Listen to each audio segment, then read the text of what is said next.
Irmãos, que a graça do nosso Deus nos alcance, que a sua misericórdia igualmente continue a ser derramada diante de nós. Neste momento, gostaria de convidar a pessoa que está responsável para nos apresentar diante de Deus e, em seguida, darmos continuidade ao estudo da Santa Palavra do Senhor. Que todos os irmãos em Cristo Jesus tenham um bom dia aí em Recife. Um dia cheio de bendição do Senhor. Vamos reclinar os nossos rostos para orar. Senhor Deus que estás no céu, querido e amado Deus, muito obrigada, Senhor, pelo privilégio que Tu nos concede mais um dia de estarmos na Tua presença, Senhor.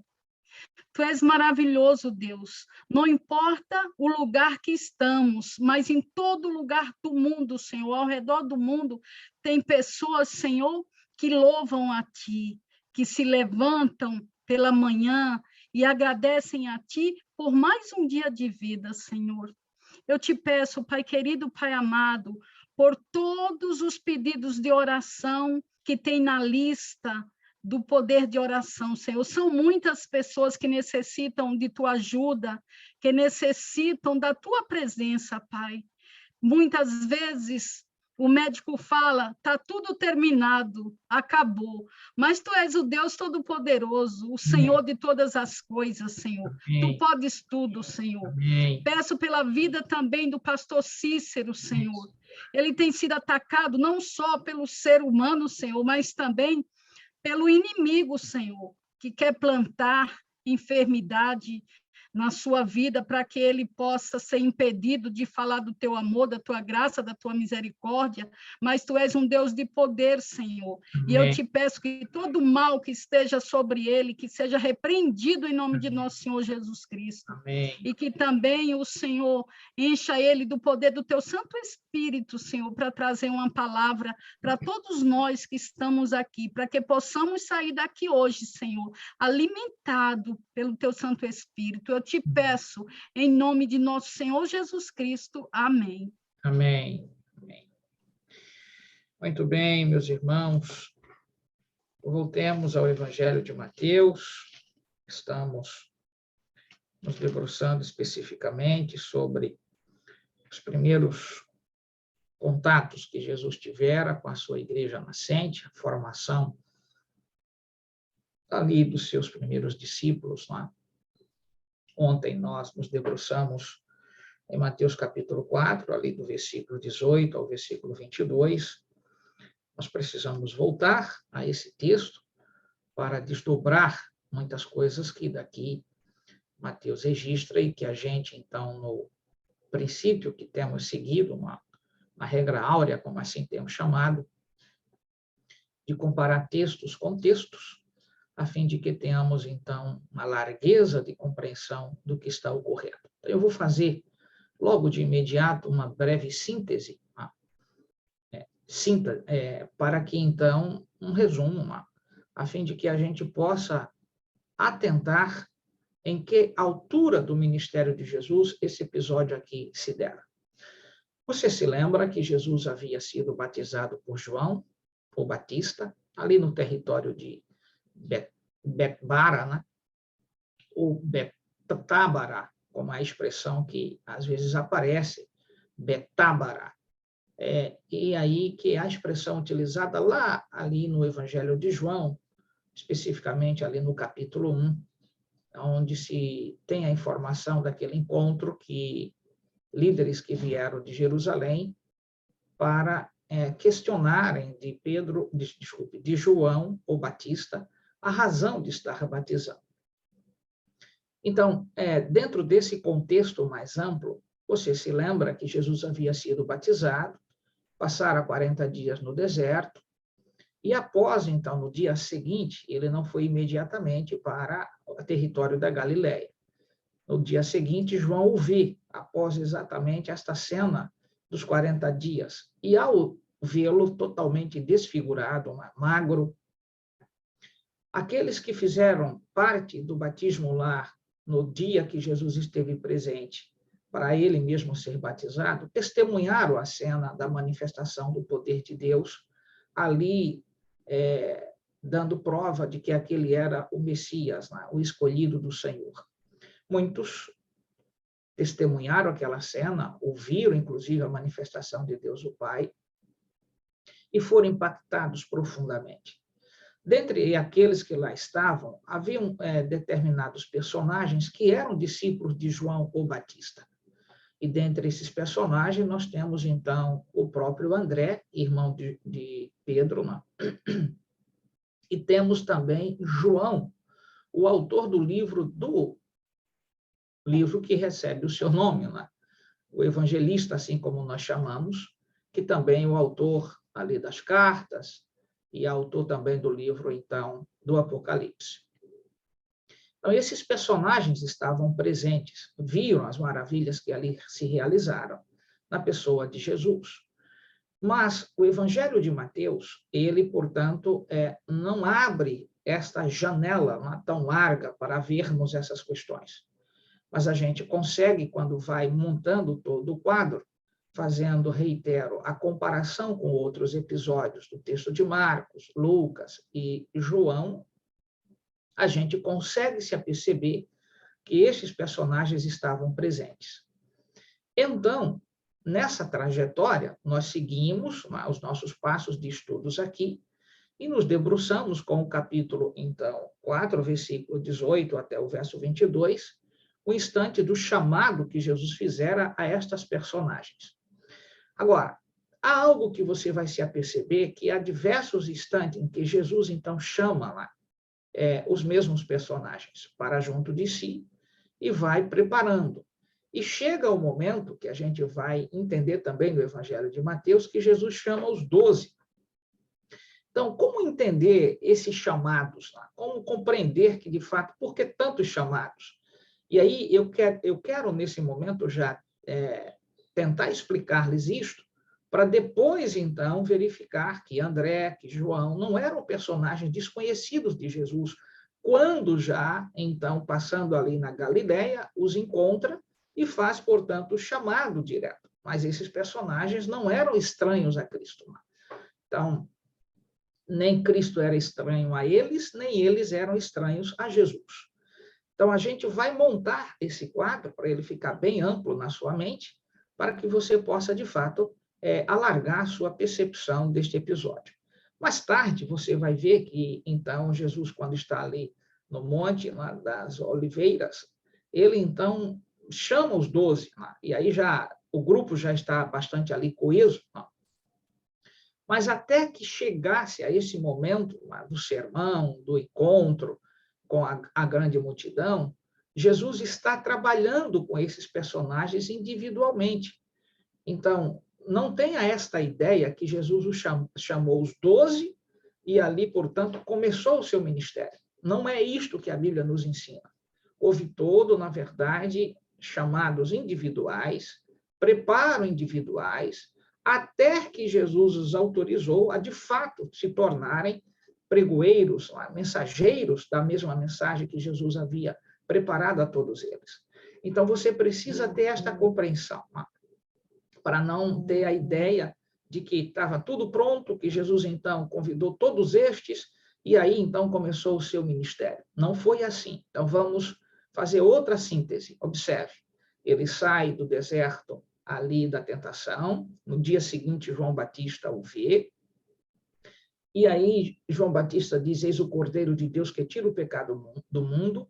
João não disse isto no dia do batismo. João disse isto no dia seguinte, após exatamente os 40 dias de tentação, quando Jesus, não 40 dias de tentação, 40 dias de oração e jejuns, e no final desses 40 dias, as tentações que Jesus passou. Então, você precisa lembrar que nós temos essa narrativa. 40 dias depois, ele reaparece, João o vê, e quando vê que sai essa frase da boca de João, eis o Cordeiro de Deus que tira o pecado do mundo. E aí vem o detalhe. Há discípulos que estão com João, aqueles que já seguiam a João, inclusive Pedro, que era ouvinte, então, das pregações de João Batista. Nós temos narrativa no texto bíblico para chegar a essa conclusão. Mas João não era, de fato, um seguidor lá, como era o seu irmão André. André, sim, era muito próximo de João Batista e era discípulo de João Batista. Como João, o apóstolo ou o evangelista, também o era. Então, quando há a frase, eis o Cordeiro de Deus que tira o pecado do mundo, você tem de lembrar que isto ocorreu dentro deste contexto, após Jesus, então, sair do deserto ali e, então, se apresentar novamente lá, publicamente.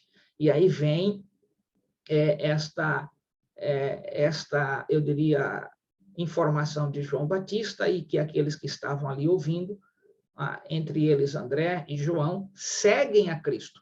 É essa narrativa que eu gostaria que você atentasse para que a gente pudesse, portanto, formar o quadro para entender e por que, então, o chamado que foi feito ali a André, a Pedro, que estavam, portanto, no mar da Galileia, e depois a João e Tiago, que também estavam ali junto com o seu pai. Então, nós temos de entender que este chamado aqui, que Mateus registra, não é o primeiro contato que Jesus tem com esses personagens. Tá? Esse chamado, na verdade, é feito para que, de fato, eles não ficassem mais presos à divisão de atividades. Agora deveriam, então, receber instrução direta de Jesus para que pudessem estar preparados para as cenas que Jesus, então, iria incumbi-los de realizar. E aí é onde a gente tem, muitas vezes, mais à frente, no Evangelho de Mateus, a relação, e chamou os 12 e os instruiu, mas a gente tem de atentar que esses 12, na verdade, vieram num processo de aprendizado com Jesus, até que, então, o grupo estava pronto, e aí Mateus registra o momento que a gente chama da inauguração da cena. Mas antes da inauguração, tem todos esses passos anteriores que foram dados, preparando essas pessoas. Tá? Então, venha comigo primeiro para essa narrativa que eu acabei de fazer, para que você, então, alargue sua percepção sobre, então, esses primeiros que fizeram parte da Igreja Nascente de Jesus. Tá? Venha para o Evangelho de João, capítulo 1. Acompanha comigo a partir do versículo 19. João Batista está ali, então, batizando, né? Foi encaminhada ali uma comitiva que veio de Jerusalém até o local onde João estava, em Betábara, né? Fazendo ali batismos. Fizeram certas perguntas para João, dentre elas, por que João estava batizando, se ele não era o Cristo, se ele não era Elias. E aí João responde que está fazendo porque está cumprindo a ordem do Senhor, ele que era a voz, né, do que clama no deserto, e que viria com este papel de endireitar o caminho do Senhor, como disse o profeta Isaías. E aí, quando terminou de falar essas coisas, então, João aí estava naquele lado que a gente chama aqui, então, de Betábara, aonde, de fato, versículo 28, se põe este contexto lá. Estas coisas se passaram em Betânia, do outro lado do Jordão, onde João estava batizado.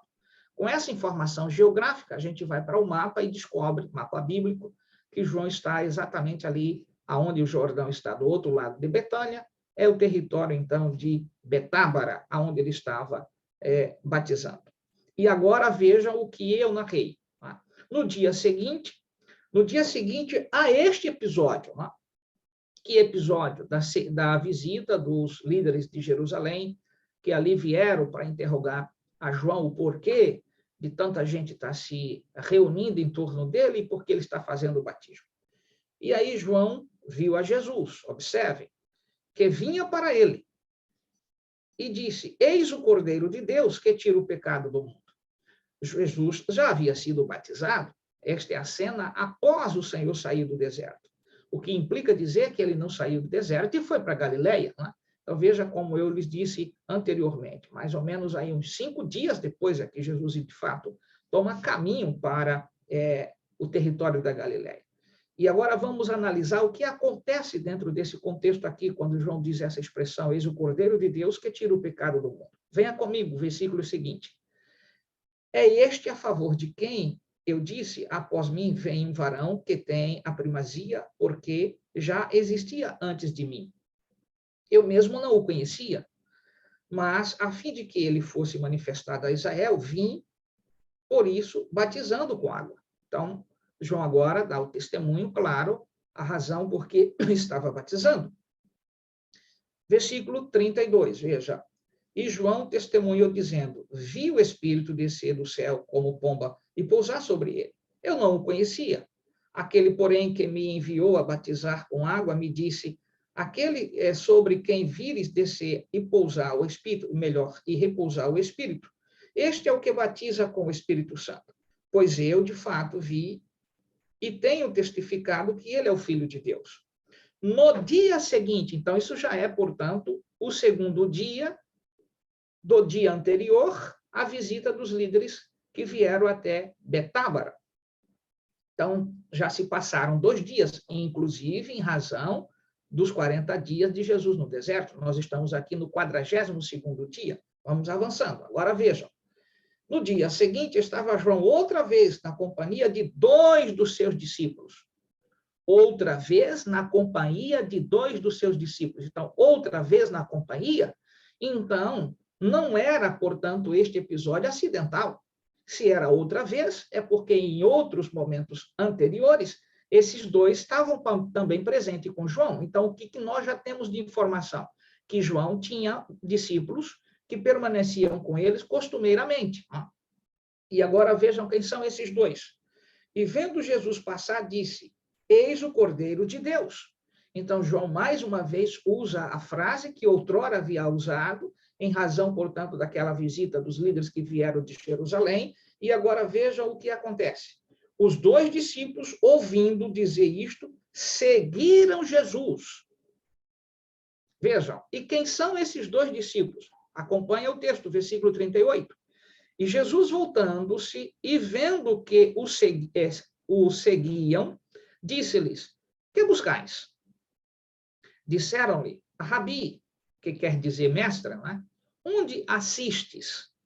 Respondeu-lhes, vinde e vede. Foram, pois, e viram onde Jesus estava morando. Este é um vazio no Evangelho, que nós não sabemos, de fato, dos dias que ali Jesus havia passado, após os 40 dias do deserto, ou no deserto. Onde é que, de fato, ele permaneceu algum tempo mais?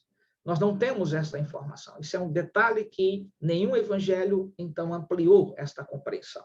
Mas Jesus tinha um lugar aonde estava.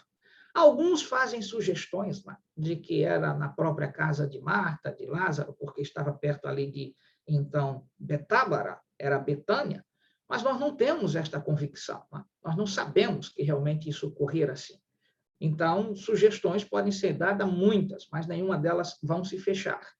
Então, como eu não faço sugestão, eu só apresento aquilo que a Bíblia de fato nos apresenta, não há como fechar este ponto. Agora, tem, eu diria, uma possibilidade de Betânia ser, portanto, a residência que Jesus se encontrava nos dias que ali passou, depois, então, do período de sua cena no deserto? Pode ser, mas não dá como a gente avançar.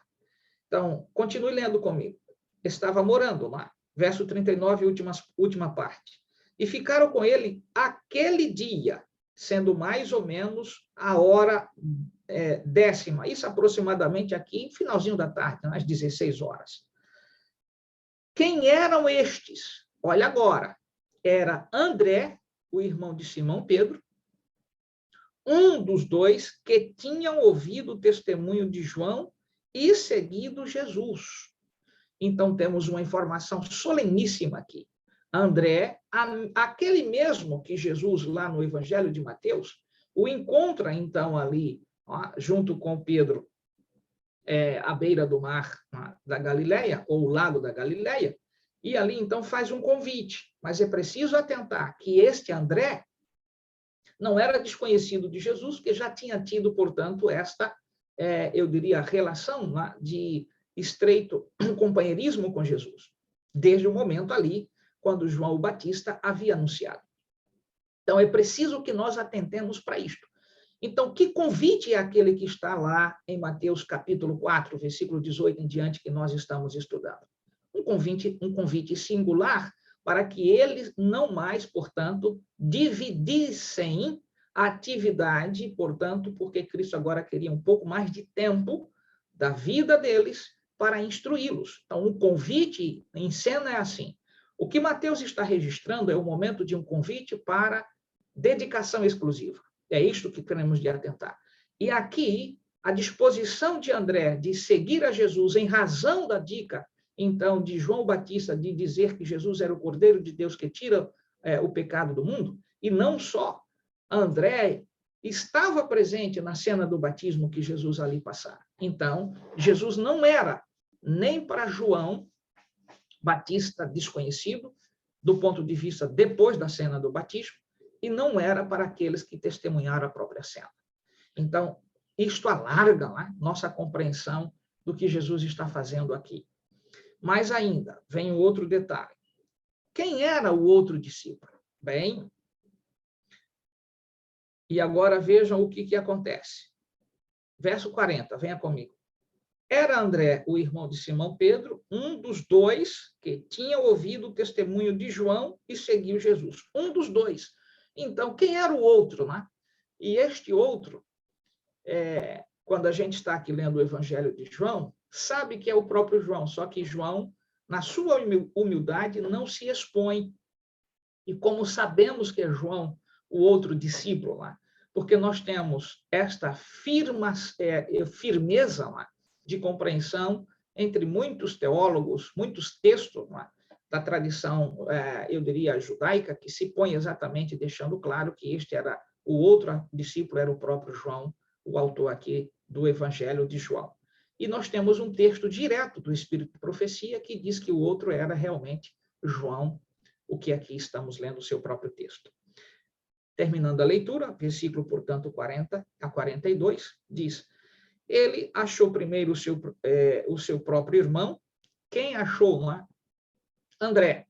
André achou Pedro, Simão, que não era chamado de Pedro, né? Foi Jesus que colocou o nome de Pedro, que na verdade a expressão é Cefas, né? E aí, cuja tradução significa Pedro, que essa expressão em grego lá tem esse sentido.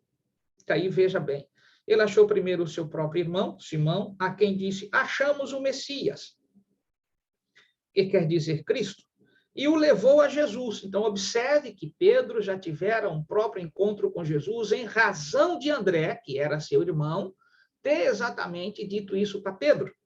Olhando Jesus para ele, disse: tu és Simão, o filho de João, tu serás chamado Cefas, que quer dizer Pedro. Observe, então, aqui dois detalhes profundíssimos. Então, já temos André e João, o autor do Evangelho, e Pedro, que tem esse contato direto com Jesus em razão do convite que André faz ao seu irmão Pedro para vir, então, encontrar-se com Jesus.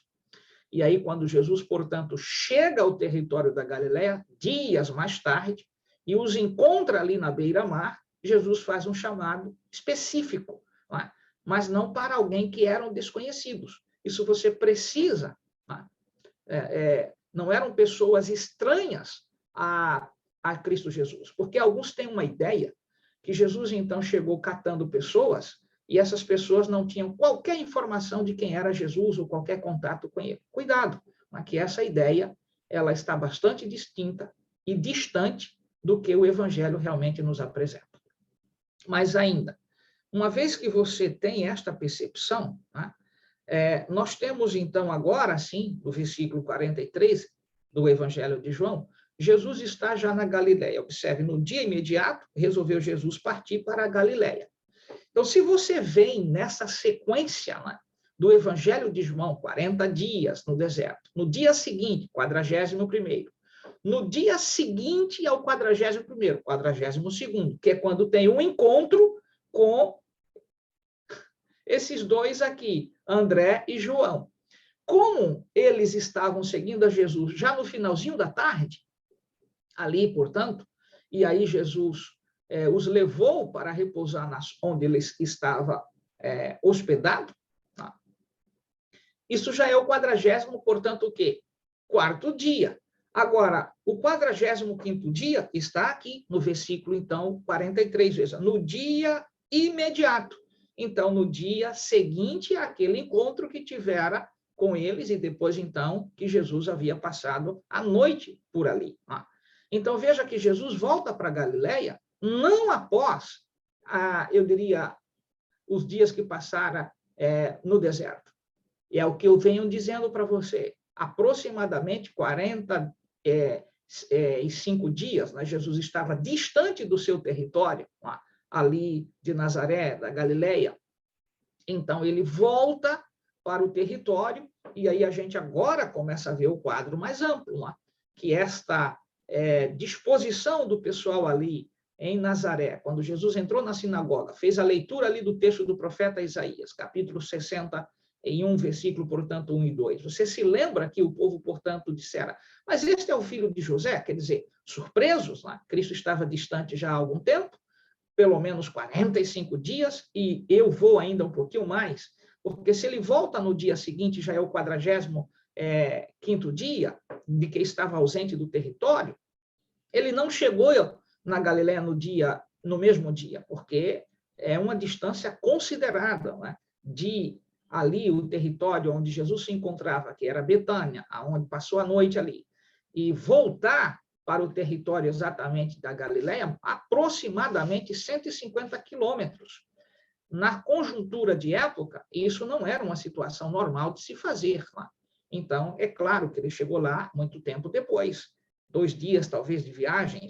Então, a gente tem aí um período muito longo que realmente Jesus estava distante de sua terra.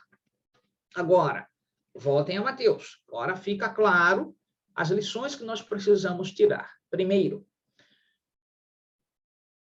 a profecia de Daniel, capítulo 9, verso 24, que ali estava chegando o tempo, como Marco diz, chegada ao tempo da apresentação de Jesus, o seu ministério não inicia, portanto, no território da Judéia, seu ministério inicia no território da Galileia.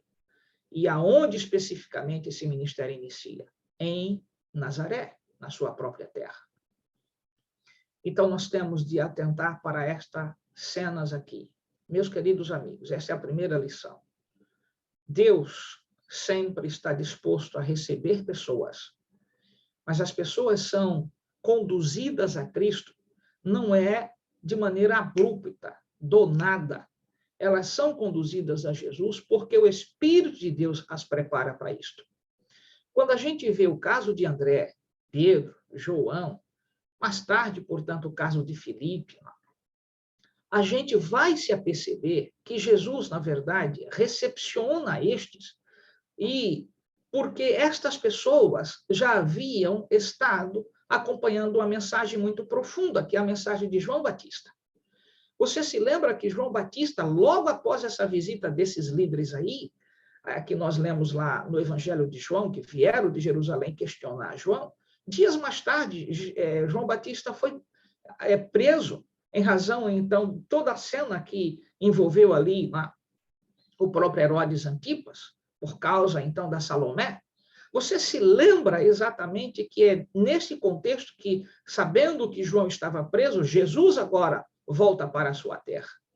Então, nós precisamos atentar esta particularidade de que temos dificuldades de entender certos aspectos da Bíblia se nós não dedicarmos tempo para estudar. Mas quando dedicamos tempo, nossa compreensão se alarga e a gente deposita fé na pessoa certa, na pessoa de Jesus. Quando esses textos são estudados com muita profundidade, o que te garante? Número 1, nada passa fora do olhar do Senhor. As pessoas, elas não surgem do nada. Não existe essa ideia de que alguém, na verdade, descobriu por si só Jesus. Não é assim que funciona. Deus tem maneiras distintas de lidar com determinadas personagens para que elas possam realmente ser bênção na vida de outras. No caso aqui de André, olha o comportamento, o que ele faz de imediato, e chamar o seu irmão. Isso me emociona, isso demonstra o nível de igreja que estava já no coração de André, dizendo, eu conhecia Jesus, é aquele que nós estávamos esperando, aquele que João tanto falou, que pregou que ele não era o Cristo, que nós ouvimos sua mensagem, Pedro, vem ver, nós o encontramos. Que coisa! E muitos de nós que conhecemos a Jesus ficamos com ele como se fosse uma pertença, como se fosse nossa própria propriedade. Evangelho não tem poder conservando o que nós conhecemos. Evangelho tem poder quando nós nos esvaziamos de narrar para os outros daquilo que nós então conhecemos. E aí a nossa alegria de compartilhar de nossa fé. Quando cristãos perdem de vista isto, simplesmente esfriam na fé, porque a melhor coisa que tem é quando a gente chega diante de Cristo e come do pão do céu, pão preparado para a nossa própria salvação. Nós temos, então, a disposição de levar esse pão a outros. Mas se você mantém com esta mensagem sem compartilhar, o pão esfria, resseca, e você não tem mais prazer de compartilhar. Amigo, meu irmão, não negue a verdade que você conhece. Não deixe que o tempo apague o que Apocalipse, o próprio João escreve, né? O seu primeiro amor. Mantenha-se sempre nessa chama acesa de querer exatamente compartilhar para os outros o que Jesus te deu. André foi chamar Pedro. E Pedro veio e conheceu a Jesus pessoalmente. E aí, quando Jesus vai para o território da Galileia e ali os encontra pescando, não eram pessoas estranhas lá. E aí Jesus faz um chamado mais específico para dizer, está na hora de não dividirem mais a vida em me seguir e as questões, portanto, que são singulares, né? No que diz respeito ao ganhar o pão de cada dia. Vocês precisam atentar agora que precisam dedicar mais tempo ao meu lado. É esse o chamado, né? É o que a gente chama, portanto, de chamado para dedicação exclusiva. E aí vem um detalhe, como essas pessoas se alimentavam, não percam de vista que Pedro era, então, pescador. E ali na casa de Pedro permanecera, portanto, Jesus residindo não pouco tempo, não menos de que 1 ano e meio, Jesus permaneceu ali em Cafarnaum, na casa de Pedro. E eu imagino esses sempre se reunindo lá, Jesus sempre instruindo a um e a outro, colhendo, portanto, as informações de um e de outro, as dificuldades de caracteres de cada um destes personagens.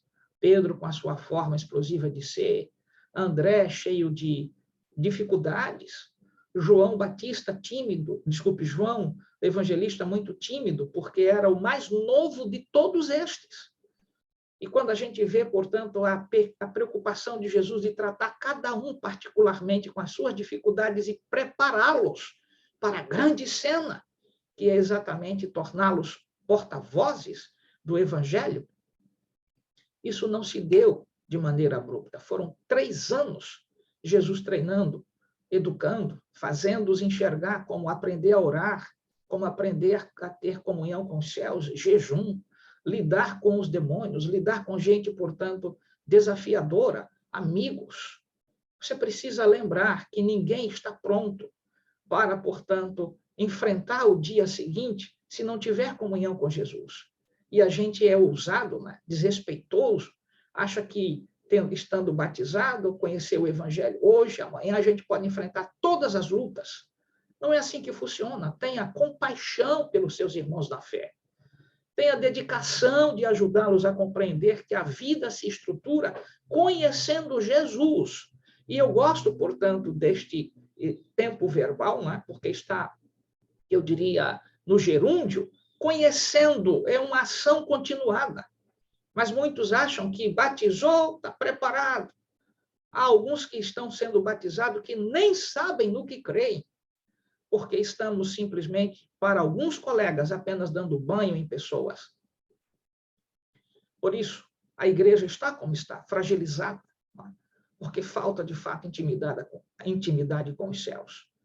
O que eu tentei despertar para você nesta manhã foram 3 coisas básicas. Primeiro, acompanhe a sequência bíblica para não achar que as coisas ocorrem como que uma programação do próprio homem. Deus prepara todas as cenas. Número 2, tentei levar você a compreender que as pessoas têm as suas dificuldades, têm os seus compromissos, mas quando conhecem a Cristo, e o chamado de fato lhe é exposto, elas tomarão sua decisão porque o coração está preparado para isso. Número 3, lembre-se que é permanecendo ao lado de Jesus que a gente pode enfrentar os desafios de cada dia. Que Deus te abençoe, te dê a graça de você entender isto, alargar sua intimidade com os céus e, comendo do pão do céu, compartilhe para os outros, porque aí você terá muito mais fome de querer compreender mais e compartilhar mais, e isto vai tornando, portanto, você uma pessoa robusta no relacionamento com o Senhor. Então, André chama Pedro. E agora veja o que acontece. João tinha um irmão lá. Você se lembra que ele era irmão de Tiago? Pois bem, nós vamos ver essa narrativa, como é que essas coisas vão se estruturando. Então, que tempo faz que você não compartilha de sua fé? Para os seus. Compartilhe, meu irmão. Diga-lhe da alegria de poder servir a Jesus. Mas fale isto com experiência, né? E não apenas porque o pastor aqui está te apelando. Fale com a sua própria experiência. Que Deus te abençoe, te dê um dia em paz. Na companhia poderosa do nosso amigo Espírito Santo é o meu desejo, igualmente a minha prece. Amanhã eu gostaria de apresentar os slides que já estão preparados para você, para que você veja, portanto, essas narrativas que aqui eu acabei de fazer, tá bom? Que Deus te abençoe. Vamos orar. Nosso Deus e nosso Pai, gratidão por aqui estarmos mais uma vez estudando a Tua palavra. Que Tu nos uses, nos defendas e nos protejas. Suplicamos-te no santo e poderoso nome de Jesus. Amém.